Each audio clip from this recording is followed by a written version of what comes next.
वापस आया हूँ एक मर्तबा फिर से नई एनर्जी और नए सब्जेक्ट के साथ। मैं इरफान अंसारी अपने चैनल पर आपका स्वागत, खुशामदीद, वेलकम और हार्दिक अभिनंदन करता हूँ। दोस्तों, आज आपके सामने में एक ऐसे टॉपिक लेकर के आया हूँ जिससे पता चलेगा कि एक इंसान अपनी जिंदगी में सही डिसीजन कब लेना शुरू करता है, अपनी जिंदगी में किस वक्त वो सीरियस होने की कोशिश करता है। आइए उस सिचुएशन के बारे में आज मैं आपसे बात करना चाहूँगा और रियली यकीन जानिए, एक इंसान अपनी ज़िंदगी में सक्सेसफुल उसी वक्त होना शुरू हो जाता है जब अपनी ज़िंदगी में वो सीरियस हो जाता है। आइए इस टॉपिक पे मैं बात करना चाहता हूँ। और हाँ, इससे पहले कहना चाहूँगा, बिल्कुल हमेशा की तरह अगर आप मेरे चैनल पर नए हैं तो मेरे चैनल को सब्सक्राइब कर लीजिए ताकि हमारी हर नई वीडियो की नोटिफिकेशन सबसे पहले आप तक पहुँचे। आइए ज़रा इसके डीप में जाकर के बात करते हैं। दोस्तों, खुदा ताला ने हर इंसान के अंदर एक एनर्जी दिया है, पावर दिया है, शक्ति दिया है, ताकत दिया है। लेकिन इस ताकत को आम तौर पर इंसान जब जिंदगी अच्छे तरीके से गुजरती रहती है, जब जिंदगी फैमिली के साथ, जब जिंदगी लोगों के साथ, दोस्तों के साथ, खानदान वालों के साथ, रिलेशन वालों के साथ ले देकर अच्छे तरीके से गुजरती रहती है, तो उस वक्त लोग सीरियस नहीं होते हैं। बस जिस तरीके से लोग करते रहते हैं उसी तरीके से वो करके वो आगे बढ़ने की कोशिश करते हैं और ऐसा इंसान आमतौर पे आगे नहीं बढ़ते हैं। लेकिन मुझे कहने की इजाजत दीजिए कि जो इंसान अपनी लाइफ में बिल्कुल शुरू ही से सीरियस हो जाता है कि मुझे ये करना है, और जब इस तरीके से शुरू ही से जब वो सीरियस हो जाता है तो वो बंदा बहुत ही आगे बढ़ता है। दो तरह के लोग अपनी लाइफ में बहुत ही आगे बढ़ते हैं। एक वो इंसान जो शुरू ही से अपनी जिंदगी में सीरियस हो जाते हैं कि मुझे ये करना है, फिर लोग क्या कर रहे हैं, दोस्त क्या कर रहे हैं, रिलेशन वाले क्या कर रहे हैं, उससे उन्हें कोई फर्क नहीं पड़ता है। और दूसरे लोग वो होते हैं कि जिनके ऊपर बहुत ही मुसीबत आती है, तकलीफ आती है, लेकिन उस तकलीफ की हालत में भी लोग उसे ताना देना शुरू करते हैं और उस वक्त वो इंसान ये समझता है कि यार आज मैं कमजोर हूँ तभी तो लोग मुझे ताना दे रहे हैं, मुझे तकलीफ में भी कोई साथ नहीं दे रहे हैं। तो उस तकलीफ की वजह से इंसान अंदर से बहुत ही मजबूत, पावरफुल और बिल्कुल शक्ति और एक्टिव में आ जाता है और फिर वहां से अपनी जिंदगी को बदलने का एक सही डिसीजन और निर्णय लेता है। दोस्तों, मैं आपसे कहना चाहूंगा, आमतौर पर लोग अपनी जिंदगी को उसी वक्त बदलना शुरू करते हैं जब उन्हें जिंदगी में बहुत ही तकलीफ पहुंचती है, जब बहुत ही सदमा पहुंचता है ना, उस वक्त इंसान अपनी जिंदगी को बदलने की कोशिश करता है। आइए इसको लेकर के मैं आपको एक थोड़ी सी स्टोरी में आपको सुनाने की कोशिश करता हूँ। अरुणिमा सिन्हा का आपने नाम सुना है। अरुणिमा सिन्हा ये एक ऐसी लड़की है जो पूरी दुनिया में सबसे पहली महिला बनी है, या फिर ये कह लीजिए कि हिंदुस्तान की सबसे पहली महिला बनी है जो एवरेस्ट की चोटी पर चढ़ी है। वो एवरेस्ट की चोटी पर कब चढ़ी है मालूम है? जब वो एवरेस्ट की चोटी पर चढ़ी है तो उससे पहले उसका दोनों पांव कट गया था रेल के हादसे में। क्या हादसा है उसकी भी जबरदस्त स्टोरी है, इंशाल्लाह कभी मौका मिला मैं सुनाऊंगा। लेकिन मैं ये कहना चाहता हूँ कि जब वो एवरेस्ट की चोटी पर चढ़ रही थी तो असल में उसका दोनों पांव नहीं था, दोनों पांव पहले ही कट गया था। दोनों पांव कट गया, अब उसकी आंख खोली, देखने लगी यार मेरा दोनों पांव कट गया। पूरी जिंदगी में सिर्फ और सिर्फ अंधेरा नजर आ रहा था। बस वहीं पर उसने अपनी कमजोरी को ताकत बनाया और कहने लगी मैं एवरेस्ट के चोटी पर चढ़ूंगी, मैं एवरेस्ट के चोटी पर चढ़ूंगी। लोग उसे ताना देने लगे, लोग उसे तकलीफ देने लगे, अरे जब तू सही सलामत थी, दोनों पांव था, उस वक्त तू एवरेस्ट के चोटी पर चढ़ी नहीं, वैसा ड्रीम और वैसा मकसद नहीं बनाई, और आज तुम्हारा दोनों पांव कटा हुआ है तो तू एवरेस्ट के चोटी पर चढ़ेगी। वो किसी की भी बात नहीं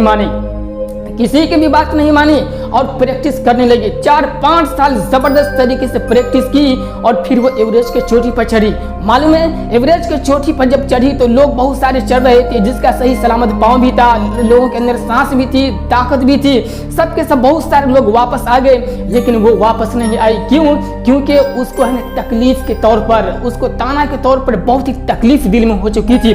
वो अंदर से बहुत ही मजबूत हो चुकी थी, या तो मरना है या फिर चढ़ना है। जब इंसान के अंदर जब ऐसी एनर्जी और जब एक्टिव आ जाता है ना तो फिर वो इंसान दुनिया बदल लेता है। मैं आपसे कहना चाहता हूँ कि अरुणिमा सिन्हा उसका जो पांव कट गया फिर भी वो एवरेस्ट की चोटी पर चढ़ गई। लेकिन मैं आपसे कहना चाहता हूँ अगर वो चाहती तो जब उसका पांव सही सलामत था उस वक्त भी वो चढ़ सकती थी। लेकिन उस वक्त क्या था? उस वक्त उसका ड्रीम नहीं था वो चढ़ने का। मैं आपसे यही कहना चाहता हूँ, जब तक इंसान की जिंदगी में मुसीबत नहीं आती है, इंसान की आंख भी नहीं खुलती है। और जब मुसीबत आती है तो फिर उस वक्त इंसान अपनी लाइफ में सीरियस होता है। एक पॉइंट की बात याद रखिएगा, जब आप शुरू ही से लाइफ में जब सीरियस हो जाइएगा, जिंदगी में कठिनाई आने से पहले आप अपनी जिंदगी का सही डिसीजन ले लीजिएगा। फिर लोग ताना देने लगे वो दूसरी बात है, लेकिन अपनी लाइफ में शुरू ही से सही कदम उठा लीजिएगा तो फिर आप बड़ा काम भी कर पाएंगे और आपको ज्यादा वक्त में कम काम करना पड़ेगा। लेकिन इस इंतजार में रहेंगे कि लोग आपको ताना दे, लोग आपको इस तरीके से गलत सलत कहें, फिर वहां से जिंदगी बदलने की कोशिश कीजिएगा रीजन की वजह से लोग मुझे छोटा समझते हैं। अब वहां पर अपनी कमजोरी को ताकत बना करके आगे बढ़ने की कोशिश कीजिएगा तो यकीन मानिए आप दुनिया तो बदल सकते हैं, लेकिन आपको अब कम वक्त में ज्यादा काम करना पड़ेगा। आपको मैं बिल्कुल एक छोटी सी स्टोरी फिर से मैं आपको सुनाना चाहता हूं। दशरथ माझी का आपने नाम सुना होगा। बिहार के गया जिले के रहने वाले दशरथ माझी वो अपनी पत्नी से बहुत ही लव करते थे, बहुत ही प्यार करते थे। वहाँ गया में बहुत सारा पहाड़ भी है, वो पहाड़ पर चढ़ करके लकड़ी काटने का काम करते थे। उनकी बीवी खाना लेकर के आती थी। एक मरतबा खाना लेकर के आ रही थी कि रास्ते ही में पहाड़ पर से पाँव फिसल गया, वो बेचारी गिर गई, बहुत ही बुरी तरीके से जख्मी हो गई। और दशरथ माझी साहब आए, उनको अपने गोद में उठा लिए और हॉस्पिटल ले जाने लगे, लेकिन रास्ते ही में उनकी बीवी की मृत्यु हो गई। कहते हैं कि उस पहाड़ से हॉस्पिटल जाने में कम से कम 60 किलोमीटर का रास्ता था। कुछ किताबों में आता है 25 किलोमीटर, 30 किलोमीटर, 60 किलोमीटर, लेकिन उसकी बीवी की तो मौत हो गई। फिर उसके बाद मालूम है कि जब मोहब्बत जब साथ छोड़ देती है तो फिर जीने में कुछ भी मजा नहीं आता है। उसके बाद दशरथ माझी साहब खुद का निर्णय लिए कि यार जब ये पहाड़ का रास्ता लॉन्ग और लंबा होने की वजह से मेरी बीवी की जान चली गई, इसके बाद बस किसी की जिंदगी में ऐसा मोड़ नहीं आना चाहिए कि उसकी भी मोहब्बत बस इसी तरीके से चली जाए, उसका साथ छोड़कर चली जाए। जब पहाड़ जब यहाँ है, रास्ता लंबा है, लोग आएंगे घूमने के लिए, लोग आएंगे यहाँ पर मजा लेने के लिए, लोग आएंगे यहाँ पर अपना थोड़ा सा टाइम पास करने के लिए। जाहिर सी बात है कि साल में, महीनों में, हफ्तों में किसी न किसी का पाँव फिसलता ही रहेगा। लेकिन ये सिचुएशन और ऐसी हालत अब मैं किसी दूसरे की जिंदगी में नहीं आने दूंगा। बस वहीं से एक छेनी हथौड़ी लिए और पहाड़ का सीना काट करके उन्होंने रास्ता बनाना शुरू कर दिया। और लोग उन्हें भी तकलीफ दिए, लोगों ने उन्हें भी तकलीफ दिया, लोग उन्हें भी ताना देना शुरू किए। लेकिन मैं आपसे कहना चाहता हूँ कि अब वहां पर उनके लिए काम करना एक मजबूरी बन चुकी थी, क्योंकि उनकी जिंदगी का कुछ मकसद ही नहीं था। जी रहे थे मोहब्बत के साथ, जी रहे थे, मोहब्बत चली गई, सामने में कोई नजर नहीं आ रहा था, बस ये रीजन खत्म करना यही नजर आ रहा था। मैं आपसे कहना चाहता हूं कि दशरथ माझी साहब 22 साल जबरदस्त तरीके से सुबह शाम, बारिश, गर्मी, ठंडी का मौसम जो भी हो, छेनी हथौड़ी मारते रहे। और 60 किलोमीटर का रास्ता उन्होंने, जो इस रास्ते को तय करने में पूरा दिन लगता था, उस रास्ते को उन्होंने आधा घंटा 30 मिनट 45 मिनट के अंदर उन्होंने उस रास्ते को तय करने के अंदर उन्होंने नजदीक कर दिया।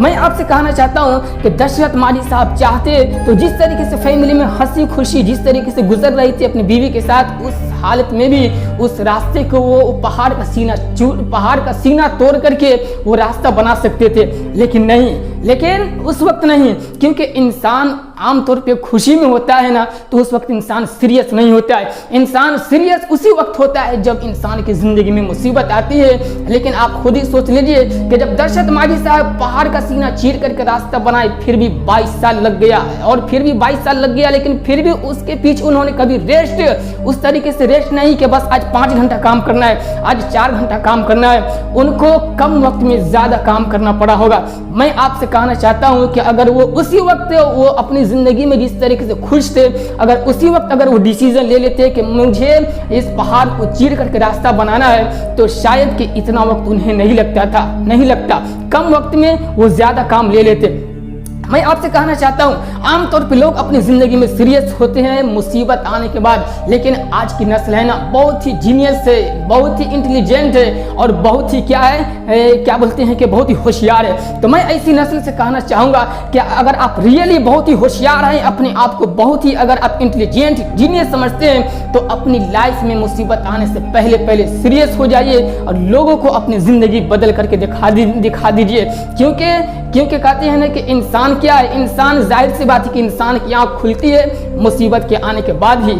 लेकिन कुछ लोग होते हैं जो मुसीबत आने से पहले पहले भी अपनी आंखों को खोल लेते हैं और दुनिया बदल करके दिखा देते हैं। ठीक है, उम्मीद करता हूं कि ये वीडियो आपको बहुत पसंद आई होगी। वीडियो पसंद आए तो लाइक कीजिए, कमेंट करके हमें ये बतलाइए कि आप किस टॉपिक पे सुनना चाहते हैं। इंशाल्लाह आपको कमेंट किए हुए टॉपिक पे मैं ज़रूर वीडियो बनाऊंगा। और हाँ, इस वीडियो को सुनने के बाद यूं ही डिलीट मत कर दीजिए, क्योंकि मेरी वीडियो बनाने का मकसद सिर्फ और सिर्फ नौजवानों की टीम, हर समाज में नौजवान लड़के हैं जो लीडर किस्म के लड़के हैं। मेरा मकसद सिर्फ ये है कि नौजवान लोग आगे बढ़े, उनके अंदर हिम्मत आए, उनके अंदर जज्बा आए, तो अपनी लाइफ में सीरियस होकर के बस जिंदगी अच्छे तरीके से गुजारने पर मजबूर हो जाए। ठीक है, ऐसे मोटिवेशनल बार बार सुनने के लिए मुझे फॉलो करना बिल्कुल भी मत भूलिए। खुदा हाफिज।